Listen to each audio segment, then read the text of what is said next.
All right, welcome everyone to our weekly Friday Lawmakers Live session. Today we have Senator Karen Fann to talk to us about a whole variety of things. Yesterday was a huge day for Arizona, but we want to share with our viewers a little bit more about you. So are you ready?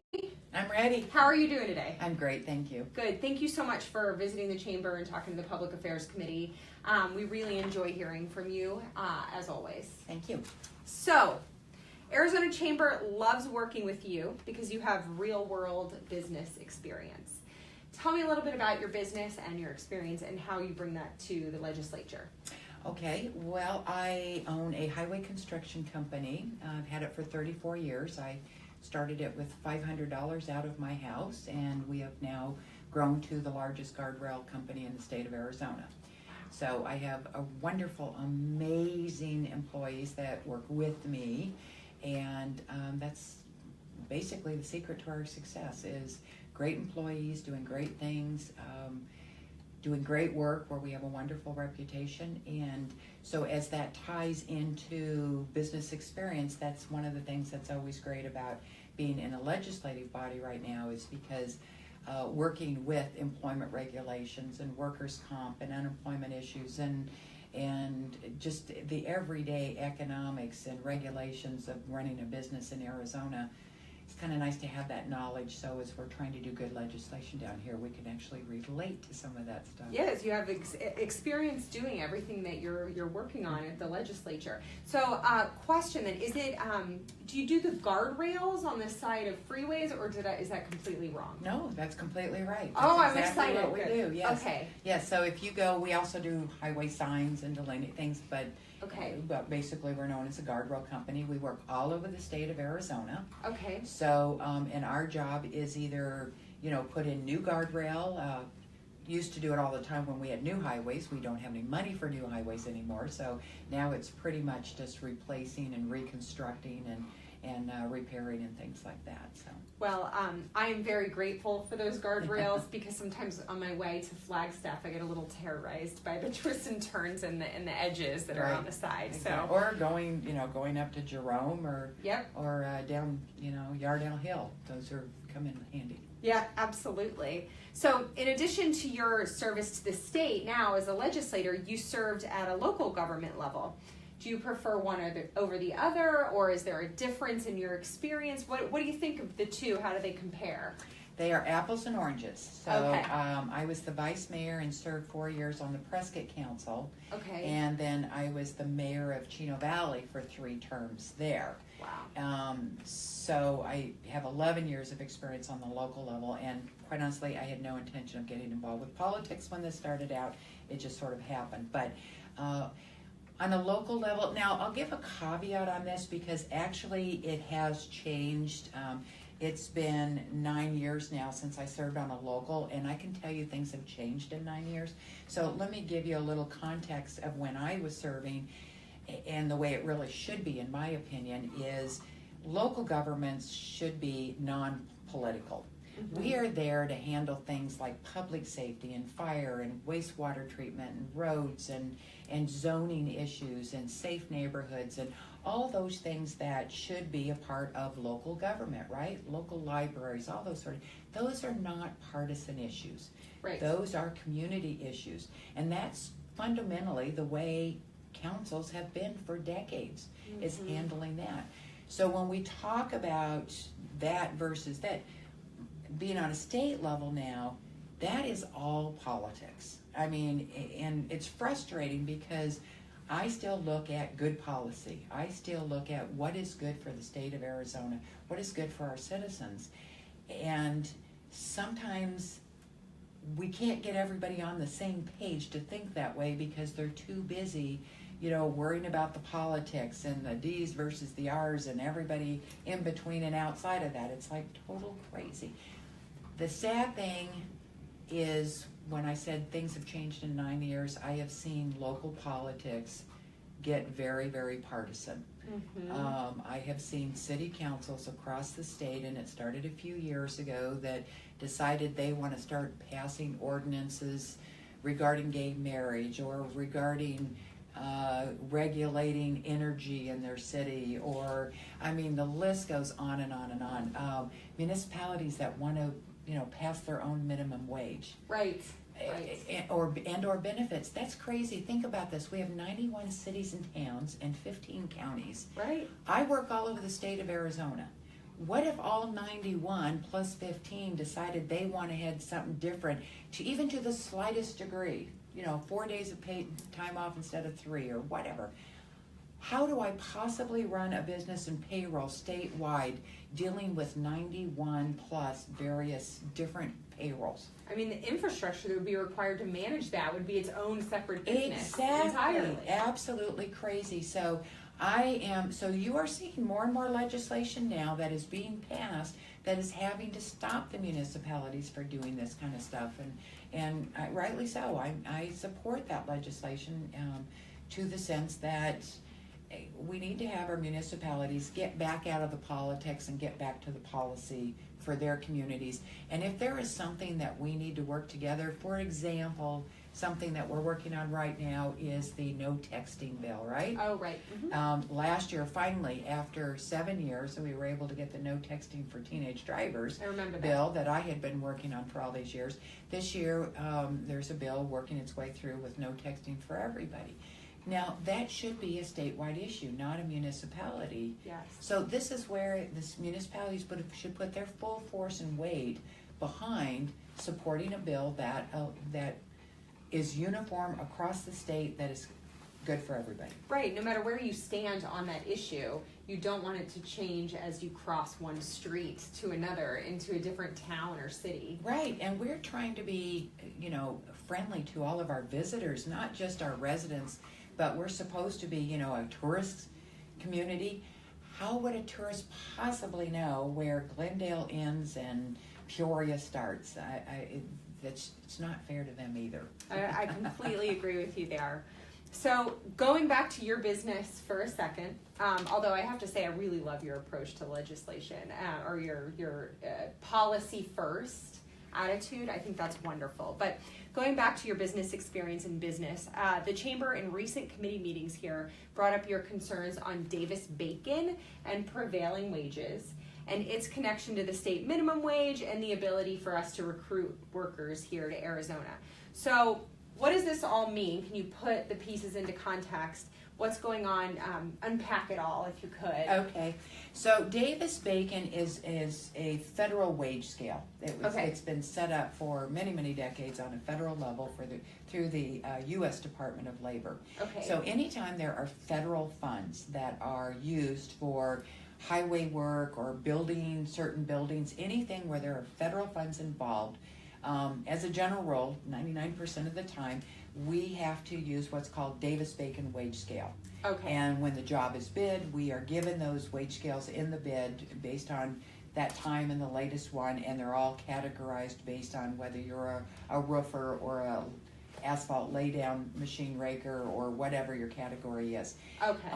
They have been predominantly excellent because Arizona's a right to work state. So consequently, we have not had a lot of union companies in Arizona in the past. I think we're seeing their noses under the tents a little more these days. But just so you know, the DavisBacon wages were ones that were negotiated nationwide. So therefore, all the other states that are heavy union had a lot to say in it. So our wages were certainly above what the norm is. So. Like right now, my entry level is $17 an hour. Okay. And I will train you if you want to come and I'll give you the shovel and I'll give you the training. I want to try and it. Yeah, it's it's hard work, but it pays well. And so one of the things is in the past, at least we were able to attract more people because it was a good paying job and this and that, the other. Well, now you have that minimum wage going up to $12, $13, $14, $15 an hour. And many people, we're short on labor right now. Mm-hmm. And one of the reasons is they're saying, why should I work that hard? I can get $15 an hour flipping a hamburger at XYZ hamburger joint. Mm-hmm. So I could be home partying with my friends at night, or I Right. can do this. So that whole mindset now has gone from, gee, this was a really, really great paying job, to, gosh, with minimum wage now coming up so high. So the issue here is now we have to go back and lobby the federal government, which is never a good thing, to ask them to please revisit the DavisBacon wages so that those can be bumped up to some degree so that we can attract these laborers again. Right. Because now it makes it worth their while to come out and actually do a little hard work. Which increases costs overall for everyone. For everyone. Yep. Everyone. So even though, the bottom rung, we talk about minimum wages increase slightly, what we're ultimately doing is shifting the entire scale upward on wages, which ultimately increase costs. And I think one of the things that even the taxpayers do not realize fully when we put things before them voting on, should we raise wages, this and that and the other, they don't think about the big picture. So you look at what's happened to our budget since those minimum wages went into effect. There are a lot of things government pays for, whether it is cafeteria workers in schools, whether it is janitors, whether it is our DD, disabled population, all of the organizations that help a lot of our disabled people or Mm-hmm. those that need services. Many of them were minimum wage or, a little bit above minimum wage. Well, now we've raised that, so as you just brought up, it's not just that's gone up, it's the entire scale, because if this guy goes up $2, everybody else above that person goes up too. So it has had a devastating effect on many of our government programs, which has now, we're trying to find money there. We are short services, we can't afford it, which is now taking money away from there that could have been going into education Right. or highways or something. So it's a trickle effect, and it's never good. Never good. Completely agree with you on that. So speaking of education and education funding, huge, really great news this week. The Prop 301 was extended for, 20 years, and no matter what the Arizona Republic headline might say, I think that this is fantastic. It provides stability for budget planning for schools, and it was a great bipartisan win. What did you think about how the events transpired over the week and the ultimate outcome? I'm very happy. I was a co-sponsor on the bill, on Kate Brophy-McGee's bill, and my hat's off and kudos to Senator Kate Brophy-McGee. She is an amazing woman and has always had education and her community first in everything she's done down here. So I'm Yep. very happy to support her on that. 301 was the right thing to do for all the right reasons, and I'm so glad that we got it across and we were able to do it quickly and on up to the governor's office. Is it the answer to everything? No, it's just a piece of the whole big picture of how we are working through all of this stuff. But it was a big piece. I mean, that's $600 to $700 million, and the fact that it's tied in with sales tax, as our economy is good, that amount actually goes up. So consequently, it was huge for the stability of our schools. So I was very, very happy about it. The one thing I was a little disappointed about is I thought for once, silly me, call me Pollyanna, I thought for once we could actually get everybody on the floor from both sides of the aisle to say what a great thing we did together. Right. What a great bipartisan effort this was, and let's keep working together to move this forward and make things better. But no, there's always a handful that have to get up, and instead of saying this is something that was really great, they have to trash it and trash, in this case, the Republicans, because we're never doing enough. So that was my little heartbreak this year with today and this week, is that we had a chance to show people that we really are a team, and right. We lost that opportunity. And it's just what you said earlier, that it's unfortunate that at the state level it can sometimes be politics when some of these issues are just good no matter if you're Republican or Democrat, that was a great success yesterday. Exactly. And it's good for Arizona kids, good for teachers, good for our entire K-12 ecosystem. Yep. Thank you for that. Thank you. Next item on the agenda at the Capitol appears to be school safety plan, and then we've got fiscal year 2019 state budget. Are you satisfied with how things are going and progressing on that? Well, we do not have a bill on school safety yet, so we have an outline of a plan. We have bullet points, suggestions, ideas, and it's kind of, to me, it's kind of like floating that balloon. You know, we have, okay, here's the deal, let's float it before we actually put it in a bill language of something that we can vote on, which is, to me, is always good policy. Yep. It certainly saves a lot of rewrites if we can just get that out there. So, and this is one of those really difficult things. You know, in Arizona, we protect our constitutional rights to the nth degree here, and as we should. So we do, when it comes to guns and gun safety, you obviously have those that are going to dig in and say, don't touch our guns anyway, anyhow, whatever. You have another faction that, quite honestly, don't care so much about our gun rights here, and they literally want to confiscate every gun there is. So you can never please everybody. That's so true. And so when you're doing a policy of this magnitude and difficulty, it's a no-win. I'm sorry to say. It will never be a win because everybody will never be happy. So you're just going to have to look at what is, again, good policy, novel concept. What is good policy? What is the right thing to do?